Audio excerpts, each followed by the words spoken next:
Salut la famille, salam à tous. Donc voilà, moi c'est Bibo, vous êtes bien sur ma chaîne YouTube. Donc tout d'abord, j'aimerais présenter mes excuses pour mon retard.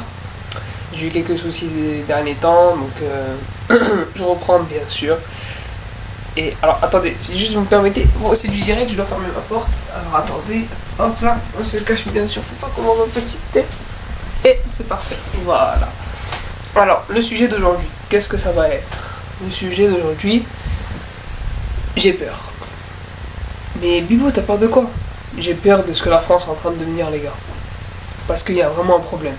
Je suis allé me balader sur le site, t'as vu, djihadiste ou je sais pas quoi, Tozlan, et j'ai trouvé des trucs, mon gars, où ils parlaient des comportements que des djihadistes avaient. Et on va en lire quelques-uns et on va les commenter vite fait, tu vois. Alors tout d'abord, ils se méfient des anciens amis qu'ils considèrent maintenant comme des impurs. Alors je suis musulman, je côtoie des musulmans et des non-musulmans, d'accord? On est tous frères dans l'humanité, hein? On parle avec tout le monde. Arrêtez ça. Ils rejettent des membres de leur famille. Vous êtes fous? Ils changent brutalement leur habitude alimentaire. Mais ça veut dire quoi ça? En gros, nous dans la religion on n'a pas le droit de manger de porc. Donc quelqu'un qui devient musulman, il arrête de manger du porc. Oh, c'est un djihadiste. Mais attendez, mais la liste elle est pas finie, on va continuer doucement. Il abandonne l'école ou la formation professionnelle car l'enseignement dispensé fait partie du complot. Mais bien sûr, aller à l'école c'est un complot. Mais on va continuer, on va tout commenter à la fin. Il arrête d'écouter de la musique car elle les détourne de leur mission. Alors ça je vais le commenter tout de suite. De 1, musique en islam est haram. D'accord? Elle est interdite. On n'a pas le droit d'écouter de la musique. D'accord? Le prophète sallallahu alayhi wa sallam, il avait dit: viendra dans ma communauté des gens de ma communauté qui rendront licite la fornication, la soie, le vin et les instruments de musique dans notre communauté. Et c'est ce qui se passe en ce moment. Tu vois des gens maintenant qui te disent c'est halal. Ah, c'est de la musique, mais c'est rien. Mais c'est énorme. C'est énorme, c'est énorme. C'est pas rien. La musique, c'est énorme. Ça fait Allah, c'est énorme. Donc comme j'ai dit, la fornication, la soie, le vin, les instruments de musique. Maintenant, forniquer, c'est normal. Que les hommes portent de la soie, c'est normal. Boire de l'alcool, c'est normal. Aller en boîte, c'est normal. Et si vous remarquez, en boîte, toutes ces choses-là se retrouvent.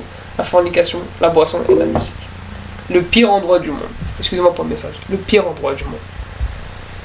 Maintenant, ils ne regardent plus la télévision et ne vont plus au cinéma. Car on y voit des images qui leur sont interdites. Ils arrêtent des activités sportives parce qu'elles sont mixtes.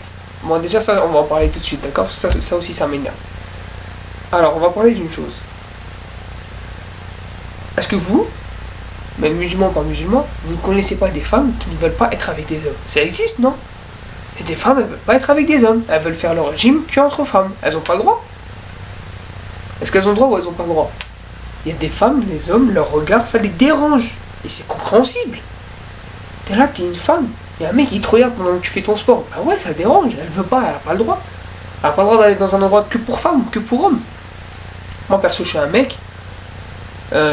Généralement, je fais de la musculation. Quand je fais de la musculation, déjà, c'est séparé, c'est pas mixte. Et je trouve ça mieux parce que déjà, nous, entre mecs, on peut se mettre en débardeur, en truc de sport moulant, tu vois. On entre mecs, on s'en fout. Mais moi, par exemple, c'est les habits que je mets, genre t-shirt moulant, patati pour la musculation, des trucs gainants et tout ça, je les mettrai pas où il y a des femmes. Parce que leur regard, moi-même, en tant que mec, dis-toi bien qu'en tant que mec, moi, leur regard, il me dérange. J'aime pas quand ils me filment leur regard. J'aime pas ça.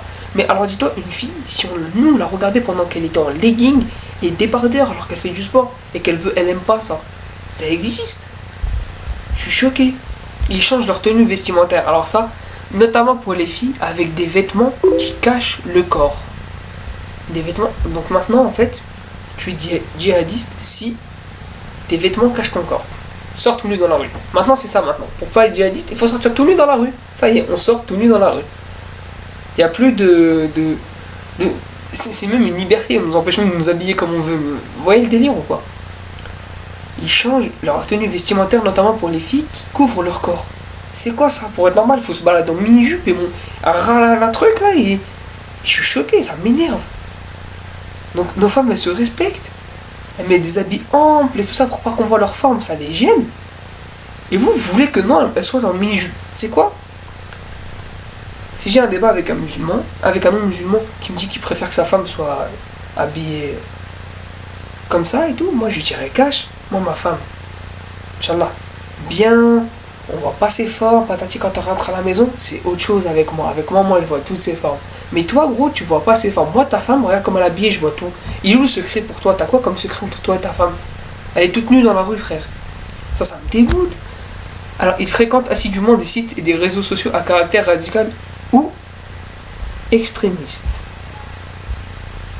Ça, tu vois, ça par exemple c'est un truc, je suis d'accord. Ça me dérange pas. Mais attends, j'ai vu d'autres trucs aussi. Signe extérieur individuel. Barbe longue, non taillée. Moustache rasée. Donc, la sunna. D'accord? On nous empêche une chose. La barbe, déjà, qui est une obligation, on nous l'empêche maintenant. Donc, c'est un signe. Cheveux rasés. On n'a pas le droit de faire de dégradé. C'est un signe. Habits musulmans. On n'a pas le droit de mettre de khamis. Un signe. Jambes couvertes jusqu'à la cheville. Il faut que je me balade tout nu. Un autre. Refus du tatouage. Le tatouage est haram. Comment ça? Je suis obligé de mettre un tatouage pour prouver que je suis pas djihadiste. C'est un truc de ouf. Cale sur le front. Je sais pas si c'est ça ou autre chose. Perte de poids liée à des jeunes fréquents. Quand j'ai lu ça, les frères et les sœurs, perte de poids liée à des jeunes fréquents. Déjà, j'ai envie de dire une chose. Moi, personnellement, quand je jeûne, je prends plus que j'en perds, tu vois, parce que le soir, ça part en cacahuète. Et le jeûne, parce que maintenant, jeûner, c'est être un extrémiste.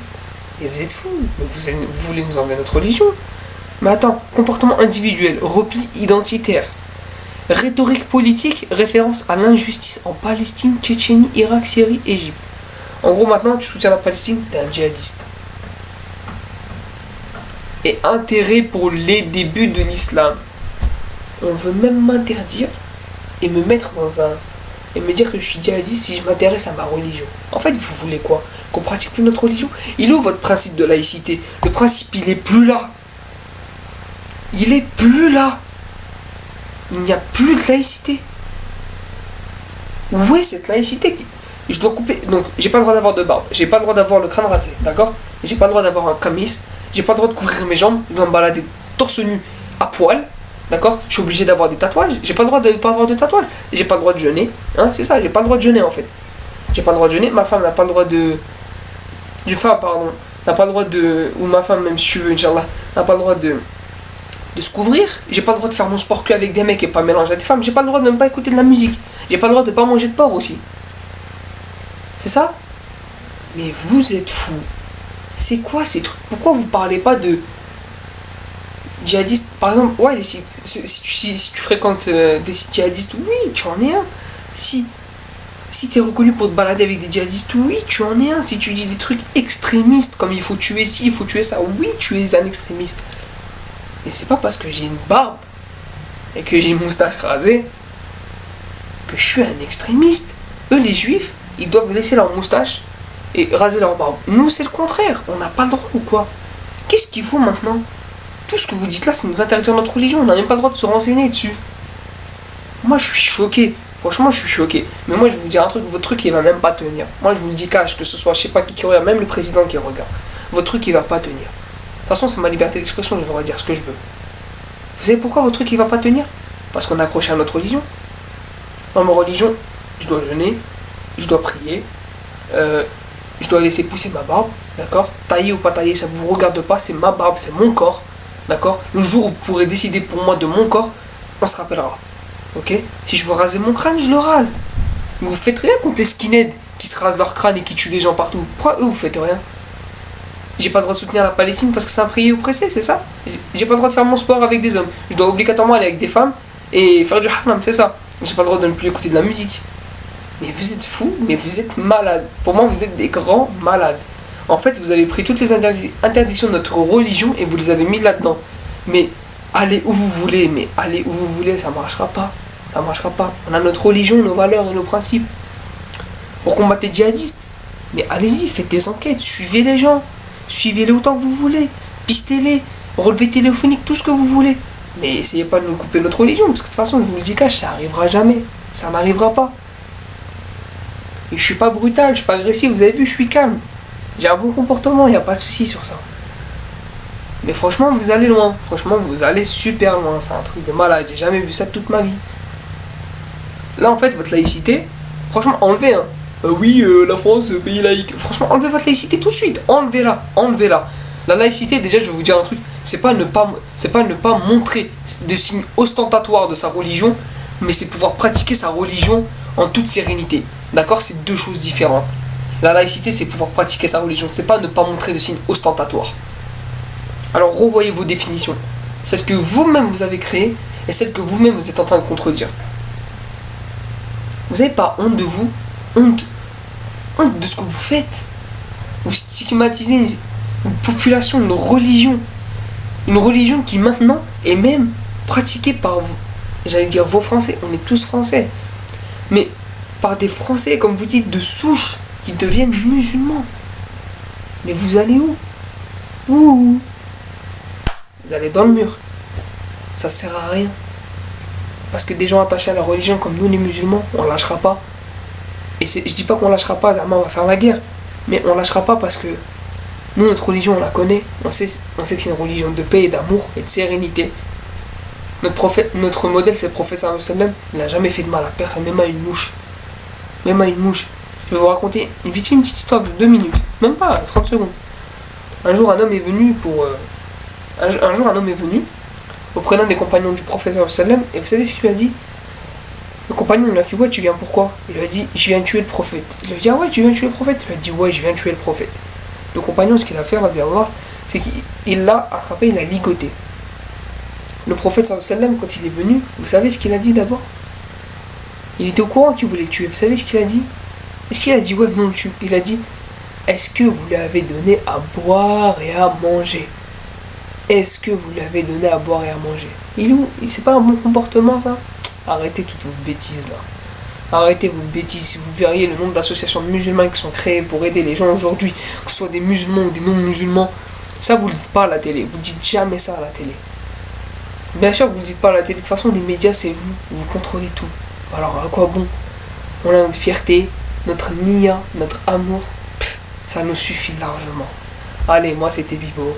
Je me suis pas emporté. J'ai essayé de rester calme face à ça. Et je vous dis à la prochaine pour une prochaine vidéo, Inch'Allah. N'hésitez pas à commenter, liker, partager, ça fera toujours plaisir, ok? Allez, salam alaikum. Prenez soin de vous, la famille.